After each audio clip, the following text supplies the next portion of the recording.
Are we going to get an agreement, Julian? Manus, hi, Anne-Marie. Are we going to get an agreement? It's looking more positive than it has done, I think, at any time since the beginning of the week. I think all the ministers were taken aback by the dispute that emerged between Saudi Arabia and the UAE. I don't think anyone was expecting that it would be quite as severe as it was. The fact that they've delayed the bigger OPEC Plus meeting until today from its original schedule on Tuesday shows, I think, just how determined they are to reach a deal. They all remember what happened back in March when the Russians refused to accept a proposal from OPEC, and the entire deal fell apart, which led to the production free-for-all in April and prices that at one point very briefly turned negative. They don't want that kind of scenario to play out, so they have been working very hard and very secretively over the last couple of days to reach a deal.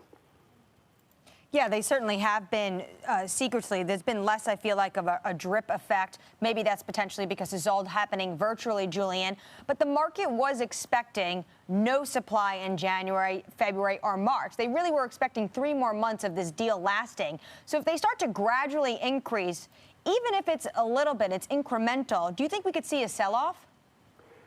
I think it's very much going to depend what this deal looks like. There's certainly talk of a gradual easing of the output cuts.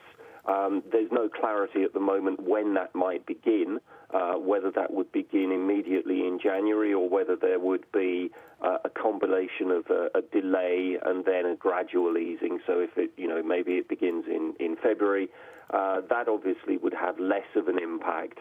I think there will be some relief in the market if, firstly, we get a deal, and secondly, if it isn't the full 1.9 million barrels a day that is currently slated to come back onto the market in January. Will it be negative if there's a gradual easing that starts in January? Maybe a little bit, but I think that there will also, tempering that, be this relief that actually a deal has been done and we don't have a free-for-all. Julian, I'm curious to get your opinion because you've tracked many of the characters, the cast of characters of this current board at OPEC. What did you make of this UAE-Saudi dispute and the apparent threat of His Royal Highness Prince Abdulaziz Salman that he would resign his leadership position?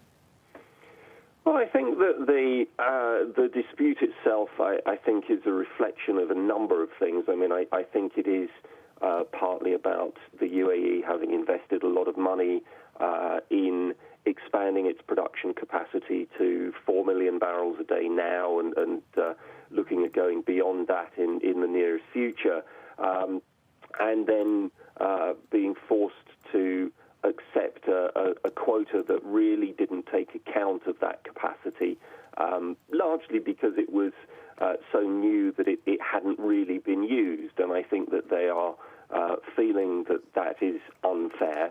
And I think that has been compounded by the way that their oil minister was treated back in, I think it was September, when there was an OPEC meeting, another virtual meeting of ministers, and the UAE minister was called to Riyadh, and he was the only minister sort of who wasn't in his home country. He was sitting next to his Saudi counterpart and was very publicly told off for the UAE's overproduction over the months of July and August. Right. And they can contrast that with the way Russia's been treated. So I think that's fed into it too. Quickly, Julian, I know this caught your eye. The U.S. importing the least amount of Saudi crude since 1985. I know the demand is there in Asia, but if we do see gradual uptick in supply, can the market actually absorb it? I think it's difficult. I mean, one of the things that OPEC has been struggling with is that even if demand picks up, there's a huge overhang of of surplus stockpiles of both crude and refined products that built up earlier in the year. And those still have to be drawn down before we reach a point of market balance. And that, I think, is one of the things that they're concerned about.